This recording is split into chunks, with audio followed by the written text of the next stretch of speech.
السلام علیکم ورحمۃ اللہ وبرکاتہ۔ میں اور میری بیگم ایک سونار کی دکان پر سونے کی انگوٹھی خریدنے گئے۔ چند انگوٹھیاں دیکھنے کے بعد میری بیوی کو ایک انگوٹھی پسند آئی۔ جب میں قیمت ادا کرنے کے بعد جانے کے لیے مڑا تو میری ملاقات ایک خوبصورت آدمی سے ہوئی جو مجھے جانتا تھا، لیکن میں انہیں بھول چکا تھا۔ مجھے صرف اتنا یاد تھا کہ میں ان سے ماضی میں ملا تھا۔ اس صاحب نے مجھے گرم جوشی سے گلے لگایا اور سوالیہ نظروں سے پوچھنے لگے، بیٹا تم مجھے پہچاننے کی کوشش کر رہے ہو؟ میں نے کہا، آپ کا چہرہ جانا پہچانا لگتا ہے۔ مجھے یاد نہیں کہ میں آپ سے کب ملا تھا۔ وہ ہلکا سا مسکرائے اور بولے، میرا نام اقبال ہے، ویسے تو لوگ مجھے بڑا بھائی کہتے ہیں۔ چند سال پہلے تم اپنی فیملی کے ساتھ ہمارے گھر آئے تھے۔ ہمارا گھر گلبرگ میں ہے، تمہیں یاد ہوگا۔ ان کی باتیں سن کر مجھے چکر آنے لگے اور میرا رویہ شائستہ ہو گیا اور میں کہنے لگا، مجھے سب کچھ یاد ہے بڑے بھائی، مجھے سب کچھ یاد ہے۔ میں نے پوچھا کہ آپ اکیلے ہیں یا آنٹی بھی آئی ہیں؟ بڑے بھائی نے جواب دیا، ہاں آنٹی بھی آئی ہیں اور دوسرے بھائی بھی آ گئے ہیں، وہ بیٹھے ہیں، آپ ان سے مل سکتے ہیں۔ میں نے ایک طرف دیکھا، وہ آنٹی برقع پہنے بیٹھی اور دوسرے بھائی بھی چہرے پر مسکراہٹ لیے کھڑے میری طرف دیکھ رہے تھے۔ میں نے اپنی بیگم سے کہا، آنٹی کو ہیلو کہو، ان کا تعارف بعد میں کروں گا۔ میری بیگم آنٹی کو سلام کرنے لگی۔ آنٹی نے اچھے انداز میں میری بیوی کے سر پر تھپکی دی اور پھر بہت پیارے انداز میں میری بیوی کو دعائیں دی۔ میں نے آنٹی سے کہا کہ میری بیوی اور یہ میرا 3 سال بیٹا ہے۔ آنٹی بہت خوش ہوئی اور آنکھوں میں آنکھیں ڈال کر بیٹے کی طرف اشارہ کیا اور 1000 کا نوٹ میرے بیٹے کی جیب میں ڈال دیا۔ میں بہت حیران ہوا کہ یہ غلط ہے، لیکن آنٹی نہ مانی۔ کچھ آگے پیچھے ہونے کے بعد میں نے خالہ سے آنے کا مقصد پوچھا تو انہوں نے بتایا کہ اللہ نے میری بیٹی کو بیٹے کی نعمت سے نوازا ہے، اس لیے میں اپنی بیٹی اور اس کے گھر والوں کے لیے کچھ تحفے لینے آئی ہوں۔ میں نے آنٹی سے پوچھا کہ آپ کی کون سی بیٹی؟ سب بیٹیوں کی صرف ایک ہی شادی ہوئی تھی، وہ کنواری تھی جس کے لیے ہم رشتے کے لیے آئے تھے، اور آپ لوگ کہے تھے کہ ابھی 5 یا 10 سال شادی کا کوئی پروگرام نہیں ہے۔ اگرچہ میں حیران تھا، گھر پر رشتہ مانگا، پھر یہ کہنا کہ 5 یا 10 سال شادی کا کوئی پروگرام نہیں، کتنا غلط تھا۔ آنٹی کو ایک جھٹکا سا لگا، لیکن وہ ایک سمجھدار عورت تھی، فوراً سمجھ گئی کہ یہ کچھ اور ہی ہے اور پوچھنے لگی کہ تمہیں کس نے بتایا؟ میں نے کہا کہ ابا نے کہا تھا۔ تو وہ بولی، نہیں، معاملہ در حقیقت کچھ اور تھا، لیکن تمہارے ابا نے تمہارا پردہ رکھا ہوا تھا۔ میرے اندر ایک تجسس پیدا ہوا کہ میرے والد مجھ سے کیسے غلط بیانی کر سکتے ہیں، اور میرے والد نے کبھی جھوٹ نہیں بولا۔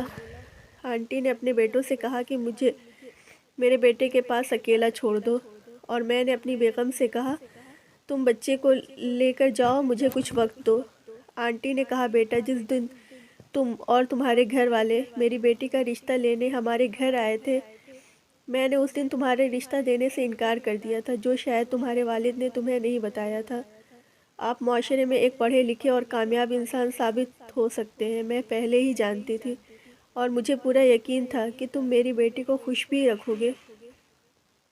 لیکن نئے لوگوں سے رابطہ قائم کرنے کے لیے صرف لڑکے پر ہی نہیں بلکہ اس کے پورے خاندان کی طرف دیکھا جاتا ہے، کیونکہ ہم نے مستقبل میں ایک دوسرے سے رابطے میں رہنا ہے، اس لیے ہم نے مستقبل کا تعین کر کے لڑکے یا لڑکی کے گھر والوں کو دیکھ کر کیا۔ یہ خاندان مستقبل میں رشتے میں کتنا کامیاب ہو سکتا ہے، یہ سب جانتے ہیں، کیونکہ زندگی میں اتار چڑھاؤ آتے ہیں، اور ان حالات میں ہمیں اپنے کسی فرد کی ضرورت ہوتی ہے، اس لیے ہم کسی ایسے شخص سے نہیں جوڑتے جو خوشی میں ہمارے ساتھ ہو، حالات جب برا ہو جائے تو ہم سے الگ کر دے۔ اس لیے میں نے ان دن تمہارے والد اور والدہ کو صاف انکار کر دیا تھا، شاید انہوں نے آپ کو صحیح بات نہیں بتائی۔ آنٹی کی بات سن کر میں مزید پریشان ہو گیا۔ میں نے کہا، آنٹی ہم بھائی بہن ایک دوسرے کی زندگیوں کی خوشی اور غم میں برابر کے شریک ہوتے ہیں، ایسا کبھی نہیں ہوا کہ ہم میں سے کسی کو اگر برا نہ لگے تو میں 100% درست ہوں، آپ ہمارے خاندان کا فیصلہ کرنے میں غلط ہیں۔ آنٹی نے ایک ٹھنڈی سانس لیتے ہوئے کہا، بیٹا تم ابھی بہت چھوٹے ہو، تم ان چند چیزوں کے بارے میں کبھی سوچ بھی نہیں سکتے جو میں دیکھ سکتی ہوں۔ میرے استفسار پر آنٹی نے کہا کہ میرا اندازہ کبھی غلط نہیں ہوتا۔ میں آپ کو بتاتی ہوں، میں نے جتنے بھی رشتے دیکھے ہیں، میں نے اپنے بیٹے کے لیے کچھ شرائط رکھی ہے۔ جو بھی میری بیٹی کو دیکھنے آئے وہ اپنے تمام بیٹوں اور بہوؤں کو اپنے ساتھ لائے، اپنے بہترین کپڑوں میں ملبوس آئے۔ گھر کی عورتیں اپنے زیور سے آراستہ تھیں۔ اگر گھر میں سب کے پاس اپنی اپنی گاڑی ہے تو وہ اپنی گاڑی میں آئے۔ یہ حالات بہت عجیب تھے، لیکن کچھ لوگوں نے اس کا مطلب یہ لگا کہ شاید ہم لڑکوں کی مالی حالت دیکھنا چاہتے ہیں۔ ایسا نہیں ہے۔ اب جب آپ کے گھر والے ہمارے گھر آئے تو میں نے سب سے پہلے آپ کے دونوں بھائیوں کی کاریں دیکھی جو بہت مہنگی تھی، جبکہ آپ کے والد کی گاڑی کی قیمت اتنی نہیں تھی جتنی آپ کے دونوں بھائیوں کی گاڑیوں کی تھی۔ اس طرح جب میں نے آپ کے والد کے کپڑوں کا جائزہ لیا تو میں نے محسوس کیا آپ کے بھائیوں کی جسموں پر سجے کپڑے زیادہ مہنگے ہیں، اور آپ کے والد کے جوتوں کا بھی یہی حال ہے۔ میں نے آپ کی والدہ کے زیورات دیکھے تو ان کی مقدار بہت کم تھی۔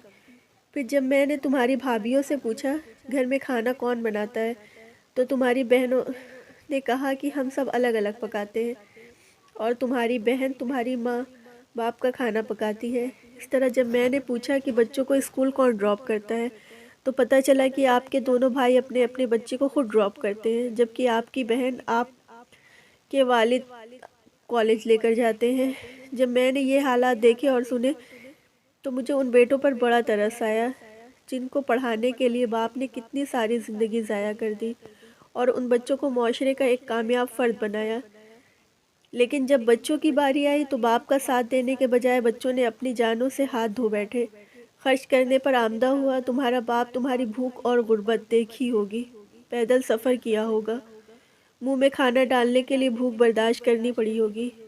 آپ کو اچھا لباس پہنانے کے لیے اس نے ایک ہی جوڑے میں 2-3 سال بھی گزار دیے۔